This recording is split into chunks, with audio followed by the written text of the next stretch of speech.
बिस्मिल्लाहिर्रहमानिर्रहीम।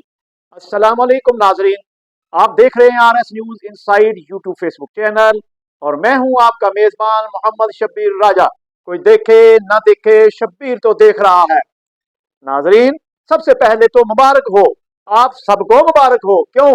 क्योंकि पाकिस्तान में अवार्ड्स की रेड मारी जा रही है। कोई करप्शन करे, मुल्क को लूटे, कौमी खजाने पर डाका डाले, इंसानी स्मगलिंग को ना रोक सके, अदालत की तौहीन करे, वो सब सितारा इम्तियाज, निशाने पाकिस्तान और दीगर बड़े बड़े एजाजात के हकदार हैं। कामरान शाहिद, मनी फारूक, सुलेमान गनी, मुजम्मल सहरवर्दी, नसरुल्लाह मलक, हसन अयूब सब दोस्त हैं, सबको मुबारक हो। लेकिन क्या ये अवार्ड्स का हकीकी मायार है? पाकिस्तान डे पर मैंने हमारे सुप्रीम कमांडर सदर आसिफ जरदारी की तकरीर के कुछ क्लिप्स देखे और यकीन करें, रोजा ठंडा हो गया, चारों तबक रोशन हो गए। समझ नहीं आया कि वो क्या कह रहे थे, लेकिन एक चीज समझ आ गई, जब कौमों पर सवाल आता है तो ऐसा ही होता है। जरा सोचिए, जिनके हाथों में हमारी तकदीर है, वो चंद जुमले नहीं बोल सकते, जो चंद मिनट में अपनी बात रवानी से जापान और अमेरिका में यूएई नहीं कह सकते, वो चीन पाकिस्तान का मुकदमा क्या लड़ेंगे? अगर प्रेस रिलीज ना होती तो शायद हमें कभी पता ही ना चलता कि जरदारी साहब ने क्या कहा था। जुल्फकार अली भुट्टो को निशाने इम्तियाज दिया गया, वो भुट्टो जिसके दौर में पाकिस्तान दो लख्त हुआ था, जिनके किरदार पर तारीख में सवालिया निशान है, उन्हें एजाज देकर तारीख बदली जा रही है। ये अवार्ड्स का मजाक है या हकीकत? इसी तरह अनवर मजीद को भी दूसरा बड़ा अवार्ड दिया गया।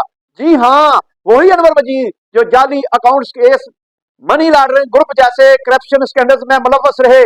अगर यही म्यार है तो या तो जीआईटी वालों से माफी मांग लें या इन अवार्ड को वापस ले लें। तौहीन अदालत की सजा और सितारा इम्तियाज। इरफान मेमन, डिप्टी कमिश्नर इस्लामाबाद, जिन्हें तौहीन अदालत की वजह से सजा हुई, उन्हें भी सितारा इम्तियाज दे दिया गया। अदालत मुल्जिमों को बरी करे और डीसी साहब दोबारा गिरफ्तार कर ले तो उन्हें इनाम मिलेगा। इसी तरह अहमद इसाक जहांगीर जो डीजी एफआईए थे और इंसानी स्मगलिंग रोकने में नाकाम रहे, उन्हें भी सितारा इम्तियाज मिल गया। जिस वजह से ओहदे से हटाया गया, इसी कारकर्दगी पर इजाज़त दे दिया गया। ये मुल्क है या जागीर? ये वही मुल्क है जहां एक तरफ गजनवी और शाहीन मिजालू के नाम रखे जाते हैं और दूसरी तरफ ख्वाजा आसिफ वजीर दिफा इन शख्सियात को लटेरा चोर कहकर मुखातब करते हैं। ये वही मुल्क है जहां अवार्ड की बारिशें होती हैं मगर आम आदमी के घर में चूल्हा नहीं जलता। हुक्मरान अपनी तनख्वाहें बढ़ाते हैं मगर कौमी असम्बली के 220 मुलाजमीन निकाल दिए। नाजरीन, 8वीं तरमीम के बाद किस अक्लमंद ने यह मशवरा दिया था कि पाकिस्तान जैसे गरीब मुल्क में 55 वजीर, मशीर और मामूनीन भर्ती किए जाएं? कि आपको मालूम है कि इन वजीरों और मशीरों की तनख्वाहें और मुराद कितनी है? ये वो लोग हैं जो रोज टीवी पर आकर हमें सब्र की तलकीन करते हैं, कहते हैं कि अवाम कुर्बानी दें, महंगाई बर्दाश्त करें, लेकिन खुद लाखों में लेते हैं, गाड़ियां, प्रोटोकॉल, मुफ्त के मजे उड़ाते हैं। एक तरफ अवाम से कहा जा रहा है कि कौमी असम्बली और सेनेट के अखराजात कम किए जा रहे हैं, लेकिन दूसरी तरफ जजेस, वजीरों, मशीरों, अरकान पार्लियामेंट, सदर और वजीर आजम हाउस के बजट में बेतहाशा इजाफा कर दिया गया। तो ये कफायत शारी कहाँ गई? ये डाउन साइजिंग सिर्फ गरीबों के लिए है, ये मजाक नहीं तो क्या है?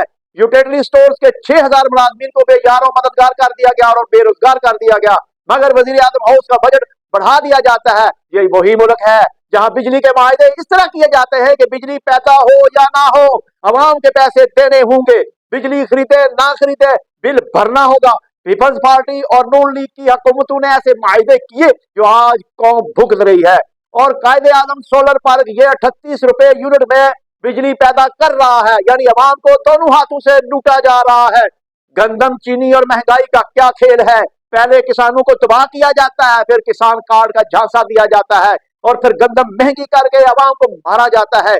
चीनी हर चौथे दिन बरामद कर दी जाती है और जब बाहर महंगी हो जाए तो वापस दरामद कर ली जाती है। बस बहुत हुआ। हुक्मरानों, खुदा के लिए इस मुल्क पर रहम करें। क्या अवार्ड्स, क्या होते, क्या तरक्की, जब आम आदमी भूख से मर रहा हो। ये वो मुल्क नहीं था जो कायदे आजम मोहम्मद अली जिन्ना रहमतुल्लाह अलैह ने बनाया था। ये वो मुल्क नहीं था जिसके लिए लाखों लोगों ने कुर्बानियां दी थी। यहाँ फैसले पहले होते हैं और फिर करप्शन स्कैंडल्स माफ किए जाते हैं। लेकिन याद रखें, कौम खामोश नहीं है। नाजरीन, आरएस न्यूज इनसाइड पर मैं आपको वही दिखाऊंगा जो कोई नहीं दिखाता। कोई देखे ना देखे, शब्बीर तो देख रहा है। ये है वो लोग जो अवार्ड के असल हकदार हैं, लेकिन अफसोस यहाँ हकदारों को धत्कारा जाता है और लूटने वालों को अवार्ड दिए जाते हैं। अगर आप भी इस जुल्म और नाइंसाफी के खिलाफ आवाज उठाना चाहते हैं तो हमारा चैनल सब्सक्राइब करें, वीडियो लाइक करें और कमेंट में अपनी राय दें, क्योंकि आपकी आवाज ही असल ताकत है। अपने इर्द गिर्द के लोगों का ख्याल रखिएगा। इजाजत दीजिए, अल्लाह हाफिज।